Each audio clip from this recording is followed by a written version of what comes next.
देखो, हम जो है डेली लाइफ में कहीं न कहीं ट्रैवल ज़रूर करते हैं, है ना?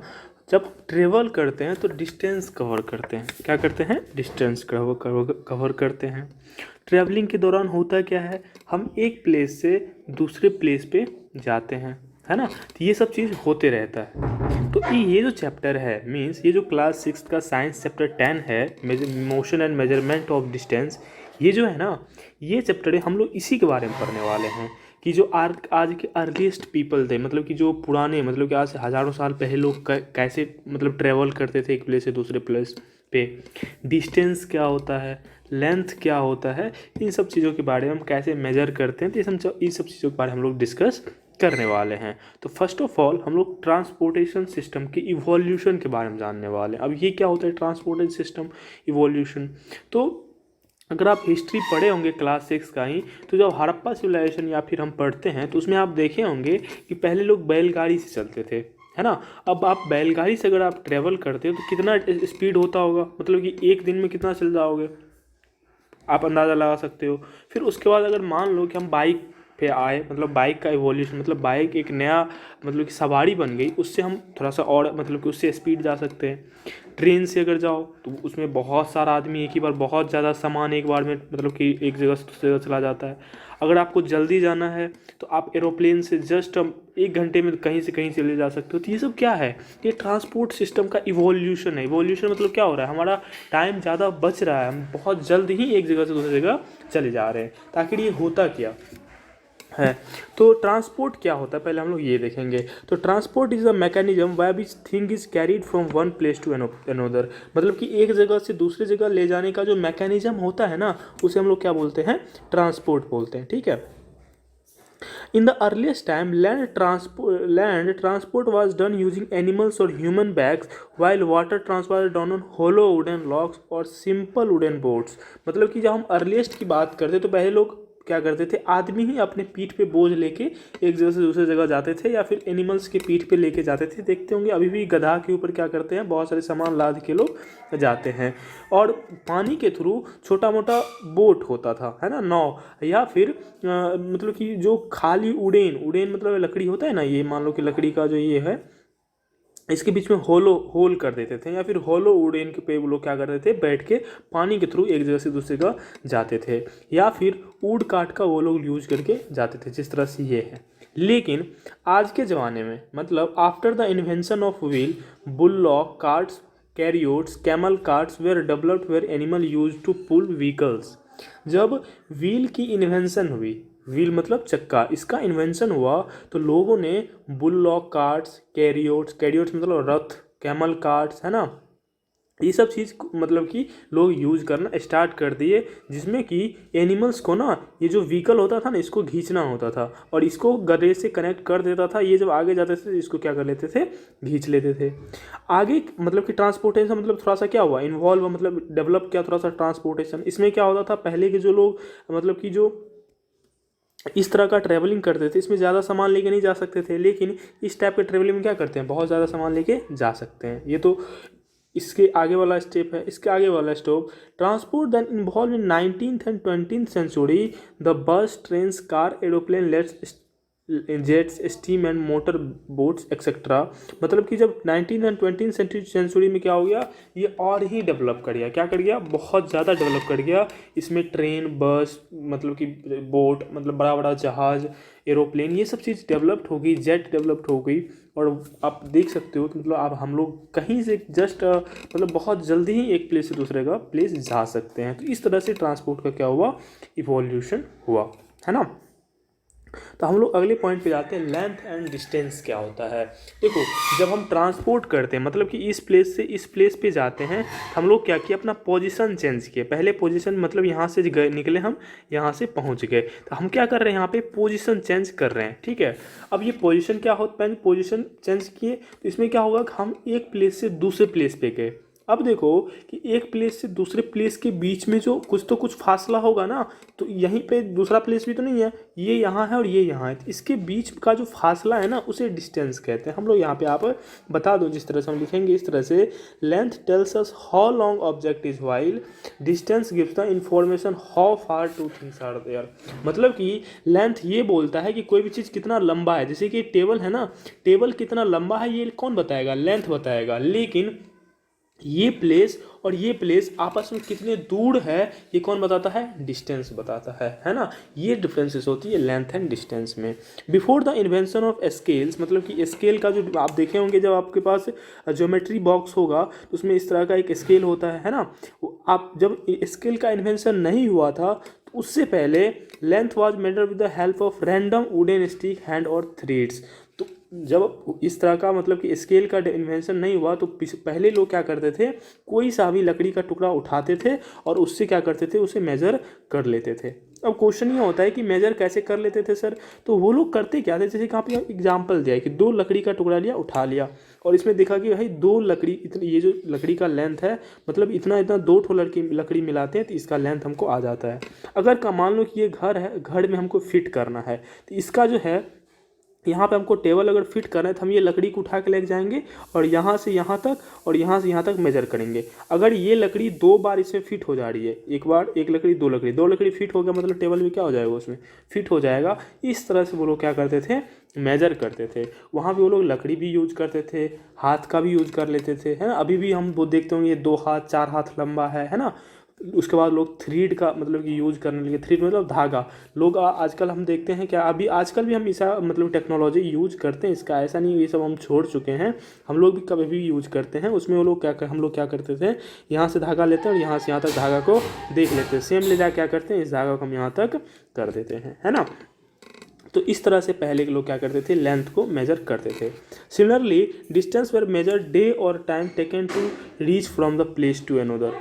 और जो मतलब कि अर्लीस्ट टाइम पीपल था ना, वो लोग क्या करते थे, डिस्टेंस मेजर करने के लिए ना डे और मतलब डे और नाइट का यूज करते थे। मतलब कि मान लो ये प्लेस ए है और ये प्लेस बी है, ए से बी तक जाने में जो कितना दिन लगता था या कितना रात लगता था, इस तरह से दूरी उन लोगों का बताते थे।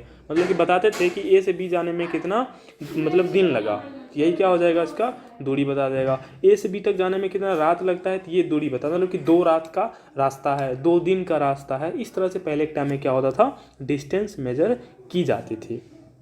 हम देखेंगे आजकल के मेजरमेंट के बारे में क्या बोलते हैं, उसके बाद कैसे मेजरमेंट का और धीरे धीरे डेवलपमेंट हुई। तो उसके बाद हम आज इस अब जो चैप्टर मतलब टॉपिक पढ़ने वाले हैं उसका नाम है मेजरमेंट, है ना।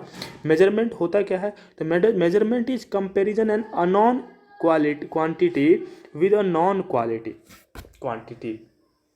मतलब कि मेजरमेंट क्या होता है, हमने पहले लेंथ और डिस्टेंस क्या होता है ये हम लोग देख लिए। मेजरमेंट क्या होता है, तो मेजरमेंट एक मतलब कि क्वांटिटी का मतलब कि एक कंपैरिजन है। क्या है, कंपैरिजन है किसी भी नॉन क्वांटिटी से। क्या, किसी भी नॉन क्वांटिटी से अननोन क्वांटिटी का ये क्या है, मेजर मतलब कि कंपैरिजन है। कैसे, जैसे कि मान लो ए और बी ये डिस्टेंस है, ठीक है, और हम एक मान लेते हैं ये क्वांटिटी जो है ना, ये ए एंड बी का, ये मान लो कोई सा भी नॉन क्वांटिटी, इसको हम मान लेते हैं क्या कहते हैं, कुछ भी, जैसे कि 1 मान लेते हैं, है ना। अब जो है ये इसमें कितना फिट हो जाएगा, मतलब ए और बी में कितना बार ए और बी के बीच में ये इतना डिस्टेंस आ जाएगा, वो हमको क्या बता देगा, मेजरमेंट बताएगा कि मतलब ए और बी के बीच में कितनी दूरी है। और ये जो मतलब कि नॉन क्वांटिटी है ना, ये वाला, इसे हम लोग बोलते हैं यूनिट। क्या बोलते हैं, यूनिट, है ना। मतलब अगर हम मान लो कि इस यूनिट, अगर हम और भी यूनिट देखने वाले हैं, तभी मान लो कि यूनिट 1 मीटर है।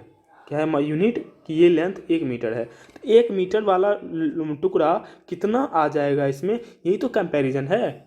और यही कंपैरिजन है, तो मतलब यही कंपैरिजन को हम लोग क्या बोलते हैं, मेजरमेंट बोलते हैं। और इसका जो नॉन यूनिट मतलब नॉन क्वांटिटी होता है उसे हम लोग क्या बोलते हैं, यूनिट बोलते हैं। अगला पॉइंट बोलता है measurement consist of 2 part. Measurement के मेजरमेंट में क्या क्या होते हैं, तो मेजरमेंट में 2 पार्ट होते हैं, क्या क्या, और नंबर, मेजरमेंट पे एक नंबर होता है और दूसरा क्या होता है, यूनिट होता है। जिस तरह से अभी हमने बताया कि ये जो यूनिट है ना, मतलब कि नॉन मेजरमेंट, इसमें देखो एक तो मैंने पहले 1 लिखा, उसके बाद ये मीटर लिखा, तो ये जो पार्ट है ना इसे बोलते हैं नंबर पार्ट, है ना, क्वांटिटी वाला पार्ट। और ये कौन सा पार्ट हो गया, यूनिट वाला पार्ट। तो एक मेजरमेंट में क्या होता है, दो पार्ट होता है, एक नंबर वाला पार्ट, एक मेजरमेंट वाला part. Depending on the unit of the unit the number changes, मतलब कि कोई भी चीज़ का जो मेजरमेंट है ना वो इस नंबर पे डिपेंडेंट होता है और ये जो यूनिट है इस पे डिपेंडेंट होता है। अब देखो कैसे, अभी जैसे कि मान लो कि ये 1 मीटर मान लिया, मान लो कि एक और हमारे पास नॉन यूनिट है ये वाला, ये मान लेते हैं 1 किलोमीटर है। अब देखो ये नंबर तो सेम ही है लेकिन यूनिट क्या हुआ, चेंज हो गया। और यूनिट चेंज कितना का फासला हो गया, समझ रहे हो बात को। इसमें 1000 ये वाला आ जाएगा, मतलब 1000 1 मीटर को जोड़ेंगे तब 1 किलोमीटर आएगा। मतलब जस्ट यूनिट करने से भी क्या हो जाता है, बहुत बड़ी चेंजेस हो जाती है। या फिर अगर हम ये ले लें तो ये अगर हम मान लेते हैं 5 मीटर, तो ये तो यूनिट तो सेम है लेकिन 5 हो गया, मतलब कि 5 छोटा छोटा ये वाला अगर इसमें जोड़ेंगे तब हमको ये मीटर मिलने वाला है। तो ये आई होप कि आपको ये पॉइंट समझ में आ गए होंगे। जैसे कि यहाँ पे दिया है distance between point A and B is 4.5 kilometre और 2.79 माइल्स। मतलब कि यहाँ पे क्या है कि यहाँ पे अगर ये जो है यहाँ पे आपको 4.5 किलोमीटर मान लिया है, इसको 4.5 किलोमीटर, इसको मान लिया 2.7 माइल्स, है ना। तो दोनों का यूनिट क्या हुआ, चेंज, मतलब कि दोनों का लेंथ सेम है, ये किलोमीटर में है ये माइल्स में है, दोनों का लेंथ भी सेम है, सब कुछ सेम है, लेकिन यूनिट चेंज होने से वैल्यू चेंज हो गया। जैसे कि अगर हम मान लेते हैं कि ये रस्सी है, क्या है, ये रस्सी है, आप बोले ये जो है ना ये 500 मीटर है, इसका मतलब लेंथ कितना है 500 मीटर। अगर हम इसके बदले हम ये लिख दें कि इस लेंथ को 1/2 किलोमीटर है, बात तो बराबर ही है, मैं तो दोनों को सेम ही बता रहा हूँ, ये 500 मीटर या 1/2 किलोमीटर, बात तो बराबर ही है।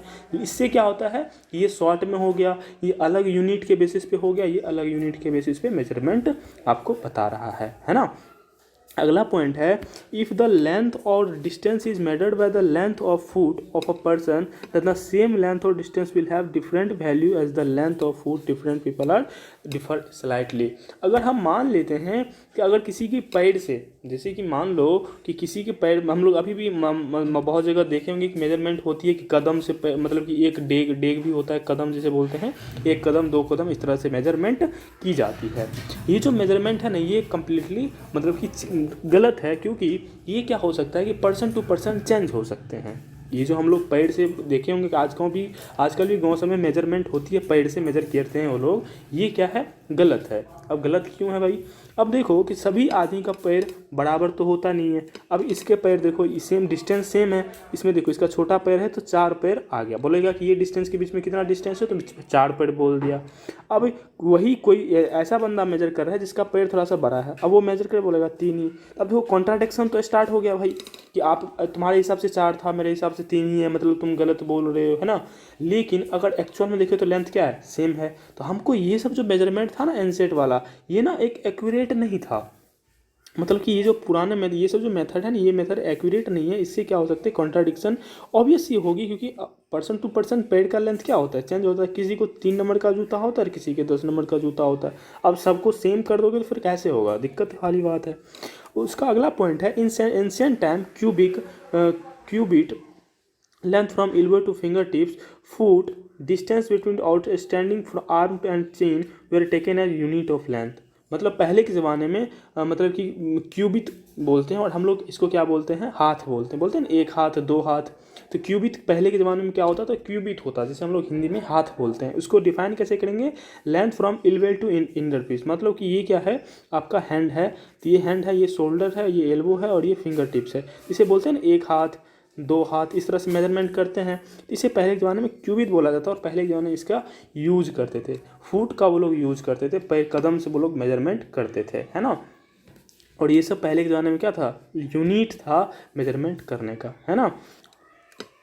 अब अगला पॉइंट है स्टैंडर्ड यूनिट्स ऑफ मेजरमेंट। अब पहले का जो हम एंशिएंट टाइम का ये सब यूनिट पढ़े हैं, ये यूनिट क्या था, गड़बड़ है, गलत है। क्यों गलत है भाई, क्योंकि हम तो अभी भी देखें कि अलग अलग आदमी के हिसाब से ये अलग अलग हो जाएगा और अलग अलग आदमी से अलग अलग हो जाएगा, तो हमेशा कॉन्ट्राडिक्शन वाली बात है और ये क्या होगा, हमेशा गलत होगा। इसके लिए क्या किया गया, एक स्टैंडर्ड यूनिट बनाया गया। क्या बनाया गया, स्टैंडर्ड यूनिट बनाया गया मेजरमेंट के लिए। मेजरमेंट मतलब कंपैरिजन के लिए एक स्टैंडर्ड यूनिट बनाया गया। क्यों, अब एक चीज़ यहाँ पे आप नोटिस करो, अगर हम जो आदमी को यहाँ जो आदमी पैर से मेजर कर रहा था, जो आदमी इस लेंथ को अपने पैर से मेजर कर रहा था, वही आदमी इसको भी मेजर करे तो बात तो बराबर होगी, है ना। तो ये आदमी को जहाँ जहाँ मेजरमेंट करना होगा वो तो वहाँ वहाँ ले जाना पड़ेगा, है ना। तो बहुत बड़ी ये प्रॉब्लम हो जाने वाली है। तो इसीलिए एक स्टैंडर्ड मेजरमेंट, बात यही वाली बात है, लेकिन एक स्टैंडर्ड मेजरमेंट बना दिया। क्या होता है तो उसको हम लोग बता देता हूँ फिर से। इसमें देखो क्या बोल रहा है, scientist all over the world have accepted a set of standard unit of measurement. पूरी दुनिया के जितने भी साइंटिस्ट वगैरह सब थे ना, वो एक जगह बैठे और इस पर डिस्कस किया, भाई मतलब ये तो बहुत बड़ा दिक्कत है, इसके लिए क्या किया जाए। उन्होंने क्या किया, एक स्टैंडर्ड यूनिट ऑफ मेजरमेंट को एक्सेप्ट किया और एक बनाया उसको कि भाई देखो कि इस मतलब को वो हर जगह बताया गया। और उस सिस्टम को क्या कहा गया, ये जो सेट था ना, इस सेट का क्या कहा गया, इंटरनेशनल सिस्टम ऑफ यूनिट, जिसे शॉर्ट में आप बोलते हैं SI यूनिट। ये मतलब कि दुनिया के सभी साइंटिस्ट ने बैठ के क्या बनाया, एक सेट बनाया और उसने एक्सेप्ट कर लिया कि भाई हम लोग जो अब जो मेजरमेंट करेंगे इसी सेट के अकॉर्डिंग करेंगे। और इस सेट को क्या बोला गया, international system of unit, short में उसे SI यूनिट बोलते हैं। ये कब हुआ था, इन 1790 the French created a standard unit of measurement called the matric system. 1790 में फ्रांस के लोगों ने क्या किया, ये यूनिट्स मेजरमेंट को बनाया और जिसे क्या कहा गया, मैट्रिक सिस्टम बनाया गया। ऐसा यूनिट ऑफ लेंथ, मतलब कि अब जो लेंथ को मेजरमेंट करने के लिए उन्होंने क्या बनाया, मीटर बनाया। कि अब जो हम लेंथ को मेज़र करेंगे ना, वो मीटर से हम करेंगे। जैसे कि हम लोग क्या करते थे, पहले पैर से करते थे, हाथ से करते थे, अब वो सब नहीं होगा। अब भाई एक कागज़ पे मतलब कि वो लिखा रहेगा और उतना सब लोग को वो फॉलो करना पड़ेगा। तो लेंथ के लिए कौन सा यूनिट वो लोग यूज़ किए, मीटर को, है ना। और वही अगर यही बहुत बड़ा डिस्टेंस हो, जैसे कि छोटी मोटी चीज़ें उसको मीटर करेंगे, और यही बहुत बड़ा डिस्टेंस हो, मतलब रास्ते की लंबाई पता करना है, तो उसके लिए क्या इन्वॉल्व किए वो लोग, किलोमीटर किए। इसके बीच में भी रिलेशन दिए कि मतलब भाई 1 किलोमीटर जो होगा ना, 1000 मीटर के बराबर होगा। अब देखो इसमें कोई कन्फ्यूजन के बराबर नहीं है। अगर हम भी 1 किलोमीटर मेजर करेंगे तो उसमें भी 1000 मीटर आएगा, आप भी अगर 1 किलोमीटर की मेजर करोगे तो उसमें भी 1000 मीटर आएगा। अब बताओ कि हम के या आपके, इसमें अब कोई कॉन्ट्राडिक्शन है, नहीं है। हम अगर आपके मेजरमेंट को मेजर करेंगे उतना ही आएगा, आप अगर मेरे मेजरमेंट को करेंगे उतना ही आएगा।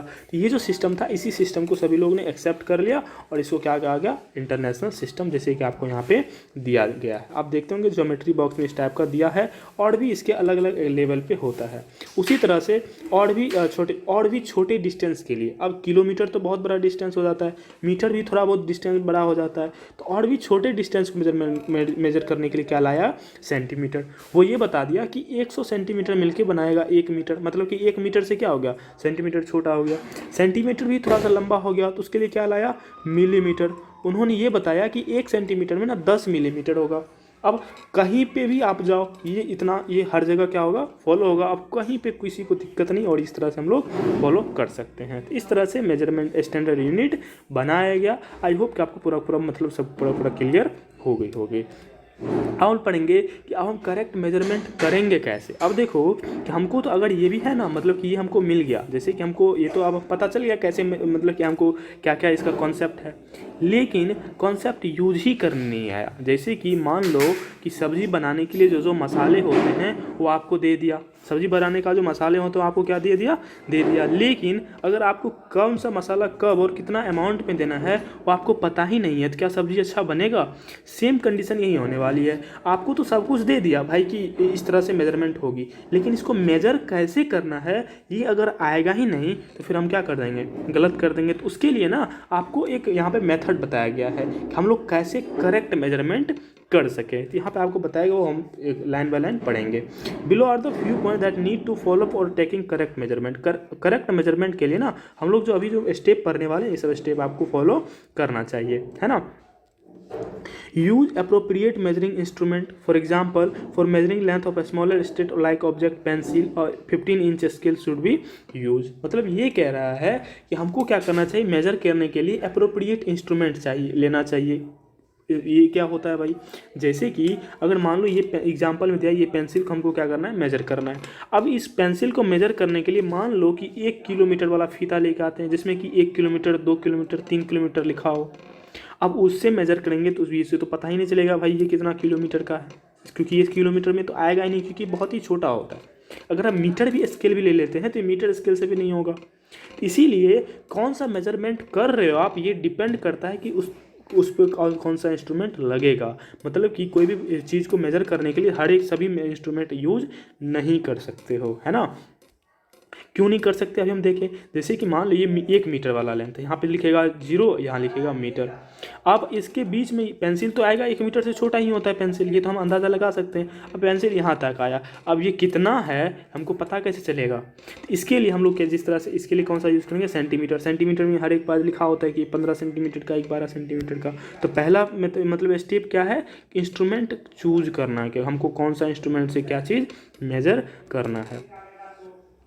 अगला है यूज अ होल, मतलब कि नॉन ब्रोकन, मतलब कि पूरा हमको जो मेजर करना है, मेजर करने वाला जो इंस्ट्रूमेंट होना चाहिए वो क्या होना चाहिए, पूरा पूरा होना चाहिए, मतलब टूटा फूटा नहीं होना चाहिए। If using an instrument with broken edges, start from the portion where the instrument is complete. मतलब कि कह ये रहा है, अगर फर्स्ट ऑफ ऑल तो आपको इंस्ट्रूमेंट टूटा हुआ यूज नहीं करना चाहिए, जैसे आपको यहाँ पे बताया गया है। अगर मान लो कि टूटा हुआ भी है तो हमको क्या करना चाहिए, जहाँ से कंप्लीट है ना इधर से मेजर कर सकते हैं, मतलब रिवर्स काउंटिंग करके हम लोग निकाल सकते हैं। लेकिन स्टार्ट कहाँ से करना है, रिवर्स से। अगर हम यहाँ से स्टार्ट करते तब क्या हो जाएगा, गलत हो जाएगा हमारा, क्योंकि वहाँ से टूटा हुआ हमको वहाँ पे करेक्ट इन्फॉर्मेशन नहीं मिलेगी। अब है अगला point, in case of broken scale the reading of from a number from where the scale is fine, that is from 2 onwards. मतलब ये कह रहा है कि अगर हमको मेजरमेंट करना है तो हमको कहाँ से, मतलब कि अगर ये टूटा हुआ स्केल है तो हमको कहाँ से मेजर करना होगा, या तो 2 से स्टार्ट करो या फिर लास्ट से ही स्टार्ट करो जहाँ से कंप्लीट है ना। तो ये आपको दो मतलब कि इंस्ट्रक्शन मिला कि इस तरह से हमको क्या करना चाहिए, मेजर करना चाहिए। तीसरा होता है आई प्लेसेस, हाँ आप किधर से देख रहे हो। Keep your I at the correct position for taking the reading, मतलब कि हम लोग जब रीडिंग लेते हैं कि ये कितना लंबा है पेंसिल, तो हमको आई का लोकेशन भी क्या रखना है, करेक्ट रखना है। इनकरेक्ट पोजिशन में lead to slightly incorrect reading, मतलब कि जो अनकरेक्ट पोजिशन होगा ना वो क्या होगा, थोड़ा सा स्लाइटली इनकरेक्ट दे देगा। कैसे, यहाँ पर आपको फिगर दिखाया गया। अब देखो कि अगर आप इसको, पेंसिल का तो मेजरमेंट यहाँ हुआ, पेंसिल का तो यहाँ से यहाँ है, अगर आप यहाँ से देखते हो तो आपको ये दिखेगा, मतलब कि ये किसके बराबर है, 1 के बराबर। अगर आप यहाँ से दिखोगे तो आपको लगेगा कि 3 के बराबर है, लेकिन आप जब सीधा देखोगे तब आपको लगेगा 2 के बराबर है। इसका मैं एक एग्जाम्पल देता हूँ। कभी भी करना क्या कि आप कोई बड़ी बिल्डिंग है या फिर बड़ी टावर है ना, आप बड़ी टावर के से थोड़ा सा दूर यहाँ खड़ा हो जाना, है ना, और जब आप इसको देखोगे ना तो लगेगा कि तो हमारे हमसे बराबर का ही हाइट है। अगर आप इस टावर को दूर से देखोगे तो लगेगा तो हमारे बराबर का ही हाइट है ना, हम तो इससे बड़े हैं। लेकिन जब नज़दीक जाते तो इतना बड़ा भी आपको नहीं पता, मतलब इतना बड़ा भी नहीं होते हैं।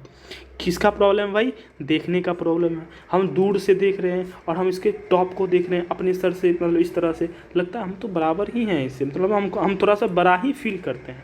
सिमिलरली यहाँ पे दूर से देखेंगे तो लगेगा कि ये किसकी, ये जिसका जो नोक है ना, ये नोक कहाँ से है, 1 इधर से 1 से है। इधर से देखेंगे तो लगेगा इसका नोक कहाँ से है, 2 से है। जब सीधा देखेंगे, मतलब यहाँ आके हम लोग सीधा देखेंगे इसको, इस टावर को, तब ना लगेगा, पता चलेगा कि टावर के पैर से कोई छोटा है। उसी तरह से इसको हम सीधा देखेंगे तब पता चलेगा कि पेंसिल कितना लंबा चौड़ा है। समझ में आया हमको कहाँ से कैसे देखना चाहिए, तो मतलब स्ट्रेट पूरा सीधा देखना चाहिए स्केल और ऑब्जेक्ट के बीच का। समझ में आ गया। अब हम अगला पॉइंट पे बढ़ते हैं, और इस तरह मेन क्या थे, कॉन्सेप्ट था जिससे कि हमको क्या करना चाहिए, मेजरमेंट करना चाहिए। ठीक है, हम लोग लिखना है। अब हम एक चीज़, तो अभी तक जो हम मेजर पढ़े हुए थे तो वो अब देखोगे कि स्ट्रेट में, वो क्या है, कभी स्ट्रेट में है। लेकिन अब जो हम मेजरमेंट करेंगे, कर्व लाइन का मेजरमेंट करेंगे। मान लो कि ऐसा कोई भी गोल चीज़ें हैं, उसको कैसे मेजर करेंगे, तो उसके लिए भी आपको यहाँ पे इंस्ट्रक्शन दी गई है। जैसे कि यहाँ पे हम स्टार्ट करते हैं, कौन कौन सा इंस्ट्रक्शन दिया है उसको हम पढ़ लेते हैं, उसके बाद आपको बता देता हूँ, है ना। तो पहले क्या करना है, टाई और not at 1 into the thread, मतलब करना क्या है, इसको मेजरमेंट करने के लिए हमको थ्रेड की ज़रूरत होती है। अब क्यों भाई, क्योंकि अब तो ऐसा टेढ़ा मेढ़ा अलग अलग शेप का स्केल बनाएगा तो पता चला कि ये कभी सक्सेस ही नहीं होगा, क्योंकि किसी भी चीज़ का शेप अलग अलग हो जाएगा। अब देखो कि सभी शेप के लिए अगर हम इंस्ट्रूमेंट लेते चले जाए तो क्या हो जाएगा, कभी नहीं होगा। इसके लिए हम क्या करेंगे, कर सकते हैं, इसके लिए मेरे पास आइडिया आता है। हम क्या करेंगे कि जैसे यहाँ पे आपको दिया है, अगर मान लो कि हमको ये ए है और इस लाइन को हमको मेजरमेंट करना है, तो अगर हम यहाँ से रस्सी को पूरा टाइट करके इस तरह से हम इस पूरा इस तरह से हम पूरा मेजर कर लें और इस रस्सी को इतना इतना पकड़ लेंगे, मतलब इतना रस्सी पकड़ लेंगे कि इतना लंबा है ये कर्व ली, और ये हम स्केल पे आके ना इस रस्सी को इस तरह से रख देंगे, तब तो हमको पता चल जाएगा। तो हम लोग इसी तरह से मेजरमेंट करेंगे, लेकिन इसमें भी कुछ गलतियाँ हो सकती है। हम जब रस्सी से ही इसको मेजर करेंगे तो क्या हो जाएगी, कुछ गलतियाँ हो सकती है। तो उसके लिए हमको क्या करना है, तो आप देखो कि पहले क्या करना है हमको। पहला स्टेप ये है कि tie a not at the one and of the thread, मतलब कि हमको एक एंड पे बहुत ही अच्छे से उस धागा को पूरा टाइटली क्या करना चाहिए, फिक्स कर देना चाहिए। दूसरा, place the thread at the beginning eight of the one line and try to measure a small initial portion of the line which is relatively straight। मतलब हमको ये कह रहा है कि पहले तो स्टार्ट हमको कहाँ से करना है, यहीं से, और थोड़ा थोड़ा डिस्टेंस में हमको पकड़ ऐसा नहीं मतलब ऐसे मेजर कर दिए, ऐसे मेजर कर दिए, ऐसे मेजर कर दिए और ऐसे मेजर कर दिए, नहीं, हमको थोड़ा थोड़ा डिस्टेंस पे क्या करना चाहिए, टेढ़ा इस तरह से मेजर करना चाहिए, जो ताकि हम क्या लगे, स्ट्रेट लगे, है ना, तब वो मेजरमेंट क्या होगा, सही होगा, है ना। पूरा मतलब तान के सीधे सीधा स्ट्रेट मेजरमेंट नहीं करना, इस टाइप से कर दिए, फिर इस टाइप से कर दिए, फिर इस टाइप से कर दिए, फिर इस टाइप से, ऐसे करोगे तो फिर मेजरमेंट गलत आ जाएगा। हमको ऐसे पूरा उस पॉइंट व उस लाइन पे हमको चढ़ा के मेजर करना चाहिए। अगला पॉइंट कह रहा है place your thumb at the other end of the measurement portion and measure next state position. मतलब ये कह रहा है, इससे हम मान लो कि यहाँ से यहाँ मेजर किए, है ना, यहाँ से यहाँ मेजर किए, तो अब हमारा एक हाथ का थंब यहाँ रहना चाहिए और दूसरा हम थंब से इसको यहाँ ले जाएंगे, फिर हम इस थंब को हटा देंगे और इस थंब को यहाँ देंगे और यहाँ से यहाँ करेंगे, फिर यहाँ दूसरा थंब देंगे। इस तरह से हमको क्या करना चाहिए, पूरा मेजरमेंट करना चाहिए। अगला है repeat the above still till the end of the line is reached, make a note at the end point of the line. मतलब कि मतलब ये जो तीन हम स्टेप पढ़े हैं स्टेप, इस तरह से हमको पूरा करना है। कब तक, जब तक हमको एंड लाइन ना मिल जाए, और एंड लाइन मिलने के बाद वहाँ पे हम थ्रेड को क्या कर देंगे, वहाँ पे मार्क कर देंगे कि यहाँ इस मतलब थ्रेड तक यहाँ तक पहुँचा। Now straighten that thread and measure the length of the two notes at the scale. अब देखो कि यहाँ से तो हम स्टार्ट से कहीं थे थ्रेड को, और यहाँ पे हम मार्क कर दे कि यहाँ तक है। अब इसको क्या कर देंगे, स्ट्रेट कर देंगे और स्केल पे जाके क्या कर देंगे, इसको मेजर कर देंगे, है ना। तो ये कुछ स्टेप्स थे जिससे हम क्या कर सकते हैं, कर्व लाइन को हम लोग मेजर कर सकते हैं। अब हम अगले पॉइंट पे बढ़ते हैं। अब पॉइंट है मूविंग थिंग्स अराउंड अस, मतलब कि हमारे चारों तरफ क्या क्या चीज़ मूव कर रहा है। हम तो अभी पढ़े कि मतलब कि मूवमेंट में हम लोग डिस्टेंस कवर करते हैं, तो उसको मेजरमेंट अभी पढ़े। अभी क्या पढ़े हम, एक्चुअल में मेजरमेंट पढ़े। अब जो है हमारे आसपास की चीज़ों तो बहुत चीज़ मूव कर रही है, तो अभी जो मूव कर रही है वो क्या क्या चीज़ मूव कर रही है और उसको क्या क्या बोला जाता है वो भी हम लोग देखेंगे। Object which are moving around us said to be motion, मतलब कि हमारे चारों तरफ जो भी चीज़ मूव कर रहा है ना, मूव करने मतलब एक प्लेस से दूसरे प्लेस तक जाने को ही हम लोग क्या बोलते हैं, मूवमेंट कहते हैं। और उस मूवमेंट को हम लोग क्या बोलते हैं, मोशन बोलते हैं। Whereas the object which are not moving are said to be rest, मतलब कि जो ऑब्जेक्ट मूव कर रहा है उसे हम लोग मोशन बोलते हैं, और जो ऑब्जेक्ट मूव नहीं कर रहा है उसे क्या बोलते हैं हम लोग, रेस्ट बोलते हैं। Any change in position with time can be termed as motion, मतलब कि कोई भी ऑब्जेक्ट अगर समय के साथ अपना पोजीशन चेंज कर रहा है मतलब उसमें क्या है, मोशन है। क्या है, मोशन है। जैसे कि मान लो कि आप स्कूल जाते हो, तो ये आपका घर है और ये क्या है, आपका स्कूल है। आपका क्या है, ये यहाँ पे मान लो कि pen is not working well, हाँ स्टार्ट, चलो ठीक हो गया। अब जो है मान लो कि आपका घर है और ये आपका क्या है, स्कूल है। आप घर से स्कूल गए, मतलब आपका अपने पे क्या क्या पोजीशन चेंज किया ना, लेकिन एक चीज़ आप नोटिस करोगे कि आपका समय भी तो लग रहा है। तो पोजीशन जब भी चेंज करोगे आप, तो आपको उसमें क्या लगेगा, समय इन्वॉल्व होगा ही होगा, और इसे हम लोग क्या बोलते हैं, मोशन बोलते हैं। ठीक है, अगला पॉइंट क्या बोल रहा है इसके बारे में, अब मोशन कैन बी टर्न में स्लो और फास्ट, मतलब कि मोशन क्या हो सकता है, स्लो और फास्ट हो सकता है। मतलब कि कोई भी चीज़ क्या हो सकता है, बहुत जल्दी तेज़ी से एक जगह से दूसरी जगह पहुंच जाएगा, या फिर कोई चीज़ क्या होगा, बहुत ही धीरे धीरे एक जगह से जाएगा। तो जो धीरे से जाएगा उसे हम क्या बोल देंगे, स्लो मोशन, जो तेज़ी से जाएगा उसे क्या बोलते हैं हम लोग, फास्ट, है ना।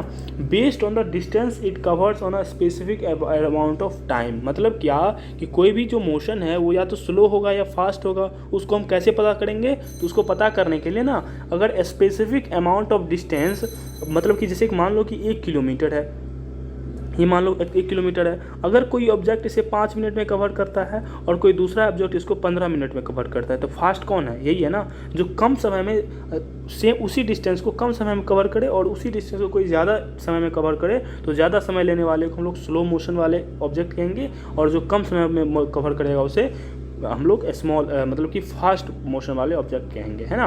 मोर distance cover means that motion is fast and vice versa. अगर ज़्यादा डिस्टेंस कवर कर रहा है समय कम समय में, तो इसका मतलब वो क्या है? स्पीड है, मतलब कि वो क्या है? बहुत ही फास्ट है, और जो कम समय में मतलब दूरी तय किया उसे हम बोलते हैं स्लो बोलते हैं, ठीक है। Motion can be the completely object और the parts within it. अब देखो, कोई भी ऑब्जेक्ट जो है वो या तो कम्प्लीटली मोशन में होगा या फिर उसका कुछ पार्ट्स मोशन में होगा, है ना। मतलब कि मोशन क्या हो सकता है? कोई भी ऑब्जेक्ट क्या कर सकता है? उसमें पास हो सकता है, या फिर मतलब कि वो पूरा पूरा क्या होगा? ऑब्जेक्ट मतलब कि मोशन कर सकता है, मूव कर सकता है। Object like train, bird, hand और clock arts are moving object, where house, tree, wall, clock are non moving और स्टेशनरी ऑब्जेक्ट। मतलब कि जैसे कि ये सब जो ऑब्जेक्ट है, ये सब ऑब्जेक्ट क्या है? पूरा पूरा मूव करते रहता है, लेकिन कभी घर को मूव करते हुए देखे हो? वैसे आजकल तो मूव कर सकते हैं, लेकिन एक्चुअल में अगर देखो तो क्या ये मूव कर सकता है ईजिली? नहीं। प्लांट ट्री का भी मूवमेंट होता है, इसमें मोशन नहीं होता, लेकिन एक्चुअल में क्या होता है? मूवमेंट होती है। मूवमेंट मतलब इसका रूट इधर उधर जाता है, तो वो क्या एक प्रकार का मूवमेंट ही तो है, लेकिन मोशन नहीं होता है ना। तो ये सब एक्चुअल अगर कंसीडर की जाए तो ये सब मूवमेंट मूव नहीं करती एक प्लेस से दूसरे प्लेस पे, लेकिन ये सब चीज़ क्या करती है? मूवमेंट करती है। तो हम लोग मोशन के बारे में पढ़े। मोशन क्या होता है? तो कोई अगर प्लेस टू को एक प्लेस से दूसरे प्लेस पे जा रहा है समय के अनुसार, तो वो क्या है? मोशन में है। अगर कोई मतलब कि नहीं जा रहा है या फिर रुका हुआ है, तो उसे क्या बोलते हैं हम लोग? रेस्ट बोलते हैं, ठीक है। अगला आता है टाइप्स ऑफ मोशन। मोशन कितने टाइप्स के होते हैं? अगर आप ज्योग्राफी पढ़े होंगे तो उसमें देखे होंगे कि जो अर्थ है, अर्थ का जो मूवमेंट होता है वो कौन कौन सा होता है? रोटेशनल और रिवॉल्यूशन दोनों करता है, तो वो भी एक प्रकार क्या है? टाइप्स ऑफ मोशन है। उसी तरह से बहुत सारे टाइप्स के मोशन होते हैं। उन सब चीज़ों का मतलब कि जो कोई भी ऑब्जेक्ट जो है एक प्लेस से दूसरे प्लेस अलग अलग तरीके से जा सकता है, उसी अलग अलग तरीके हम लोग अलग अलग टाइप के मोशन कहते हैं। जैसे कि आपको यहाँ पे मतलब कि पहला दिया है रेक्टिलिनियर मोशन। रेक्टिलिनियर मोशन मतलब क्या होता है? अगर कोई ऑब्जेक्ट सीधी रास्ता पे जा रहा है तो उसे हम लोग क्या बोलेंगे? Rectilinear motion. सर्कुलर मोशन क्या कहेंगे? अगर कोई मोशन सर्कुलर पाथ पे मोशन कर रही है,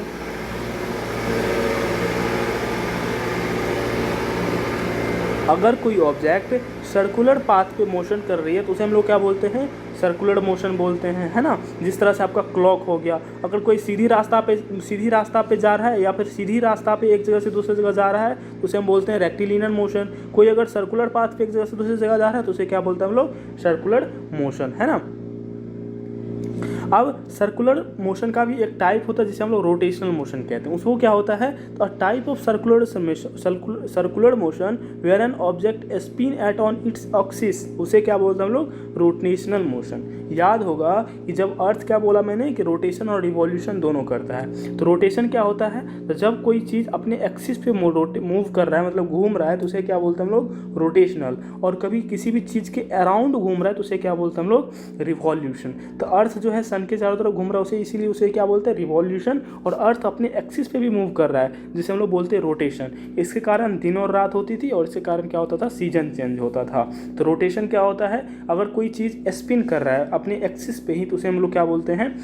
रोटेशनल मोशन। जैसे कि आपका पंखा, सीलिंग फैन को अगर आप देखोगे तो सीलिंग फैन एक एक्सिस के अराउंड ही घूमता है। क्या घर के चारों तरफ घूमता है? वो नहीं। तो उसका जो बीच में डंडा होता है उसी के चारों तरफ वो क्या करता है? घूमता है। इसलिए वो कौन सा मोशन है? रोटेशनल मोशन है। अब आता है periodic motion. This type of motion where the object repeat its motion after a fixed interval of time. मतलब कि अगर कोई ऑब्जेक्ट फिक्स इंटरवल टाइम के अराउंड क्या करता है? अपना मतलब कि मोशन को मतलब कि अपने मोशन को रिपीट करता है। जैसे कि मान लो कि कोई मतलब कि ऑब्जेक्ट है या फिर घड़ी की सुई है, ये क्या है? घड़ी की सुई है। उसको अगर आप देखोगे तो 12 घंटे बाद क्या करता है? 1 घंटे की सुई अगर हम मान लेते हैं तो घंटे की सुई 12 घंटे बाद क्या आ जाता है? यहीं आ जाता है। फिर 12 घंटे घूमने के बाद फिर यहीं आ जाता है। तो ये 12 घंटे में अपना मोशन क्या कर रहा है? इस तरह का रिपीट कर रहा है। तो उसे हम लोग बोलते हैं पेरियोडिक मोशन। क्या बोलते हैं? Periodic motion. जिस तरह से अगर हम अर्थ की बात करें तो अर्थ अपने एक्सिस पे 24 घंटा पे में एक चक्कर पूरा कर लेता है, फिर अगले 24 घंटा में वो उसी पाथ को पे क्या करता है, फिर से रोटेट करता है। ऐसा थोड़ी ना होता है कि मतलब अर्थ इस एक्सिस में मूव कर लिया एक बार तो अब फिर इस एक्सिस में मूव करता है, नहीं। अर्थ अगर ये हमेशा इसी एक्सिस में मूव करता है और हर एक मतलब कि फिक्स इंटरवल में, ऐसा नहीं है मतलब आज 24 घंटे में घूम लिया अगले दिन 25 घंटे में, क्योंकि दिन रात हमको 24 घंटे का ही होता है। तो ये 24 घंटे में अपने आप को क्या कर रहा है, तो घूम रहा है। मतलब ये कौन सा मोशन है, यहाँ पे भी हो रहा है पीरियोडिक मोशन। 365 दिन में एक चक्कर कर लेता है तो वो कौन सा हो गया, वो भी पीरियोडिक मोशन हो गया। लेकिन ये किसी ऑब्जेक्ट के अराउंड कर रहा है इसीलिए इसे रिवॉल्यूशन, और ये किसी एक्सिस के कर रहा है तो इसीलिए हम बोलते हैं इसे रोटेशन। तो इतना ही अभी और टाइप्स है आपके बुक में, आपके सिलेबस में और भी टाइप्स के मोशन होते हैं, मतलब उसको हम लोग आगे पढ़ने वाले हैं। अगले मतलब कि अगली क्लास में आपको पढ़ाया जाएगा। और इसी टाइप ऑफ मोशन को ख़त्म करने के साथ साथ आपका पूरा चैप्टर का जितने भी टॉपिक्स हैं वो सभी क्लियर हो जाते हैं। मतलब इसके ज़्यादा आपके टॉपिक आपके सिलेबस में मीन्स क्लास 6 का जो चैप्टर 10 है उसमें अब कोई टॉपिक नहीं है। आई होप कि आपको पूरा टॉपिक समझ में आ गई होगी। फिर मिलेंगे नेक्स्ट वीडियो में। Thank you so much for watching this video.